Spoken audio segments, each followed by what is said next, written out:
1-1 after extra time. Real Madrid winning this one on penalties. This is how it finished. Tomorrow we have the semi-final between Betis and Barca, and we will get to talking about that in just a moment. But first, let's hear from Thibaut Courtois, who spoke to Alexis Nunes after the game. All right, Thibaut Courtois, man of the match, an amazing performance from you once again in the final of this Supercopa. Feels after that match, because Valencia pushed you guys to the limit.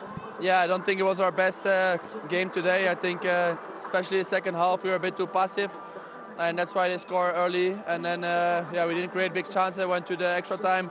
There we had a couple of good chances. We couldn't win. Then they had one in the final minutes that I saved. And then in the penalties and the shootout, we know that we have, or I know that we have good players to shoot. So I just knew that we had to save one or two, and that was fine.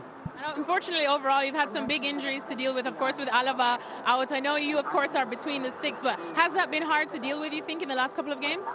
No, I think it's fine. We have a lot of good players everywhere, so that's the easy thing in this team, that one goes out, one goes in, and we are used to each other, so I don't think that's a big issue. I think in general we played a good game, but I think we were not pressing as well in the second half as we did in the first half, and that's why they created a bit more danger, and we couldn't really recover the ball. But we'll have to do a bit better in the final. Let's see against who we play, and hopefully another cup.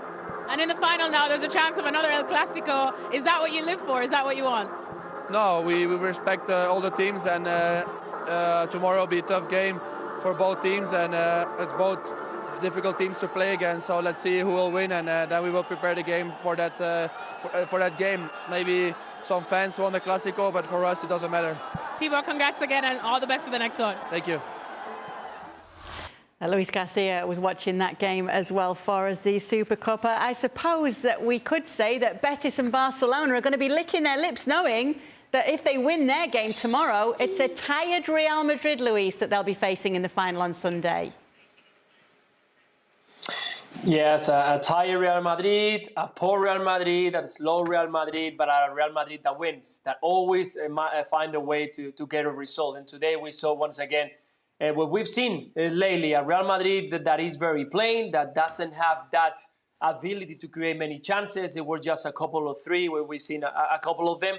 But definitely it was dominated by Valencia in the middle of the park. Once again, Modric didn't appear much. We didn't see Rodrigo. Camavinga was changed at halftime because he had also a yellow card. We saw after that it was a small injury, or looked like a small injury on the the right knee.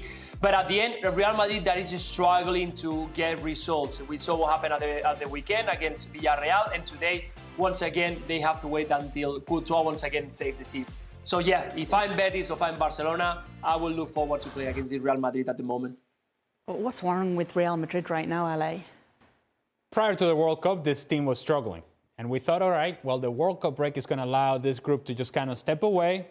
All right, let's take a break from the pressures of La Liga. We'll go represent our countries. We'll come back. We're going to be recharged. And here we go for the rest of La Liga.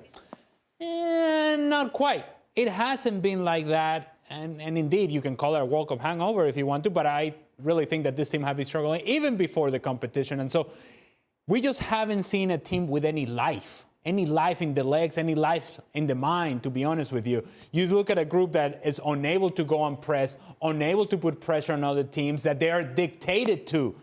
When do you think of a Real Madrid team that actually other teams start dictating the pace with which they play the game? The strength of Real Madrid is controlling the pace of the game, controlling the match. Even when they don't have the ball, they're playing it the way that they want to play it.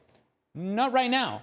Right now, Real Madrid is reacting to other teams. It's not proactively taking control of the game. And so, therefore, you are having to find Real Madrid chasing into spaces, defending in areas that they don't want to defend. You are not seeing transition from Vinicius Jr. You are not seeing productivity from other players in attack, whether that's Rodrigo or Valverde, who, to me, today, in the second half, you saw some life in his leg. But we haven't seen much of that as we saw earlier in the season.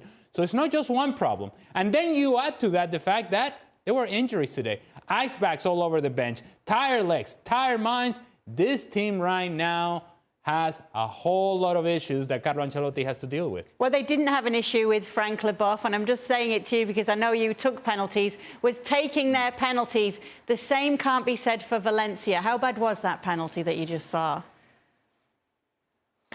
It's always the same thing, you know. When you take a penalty, if you don't respect the goalkeeper, you don't respect yourself, and it's your karma that you're going to face.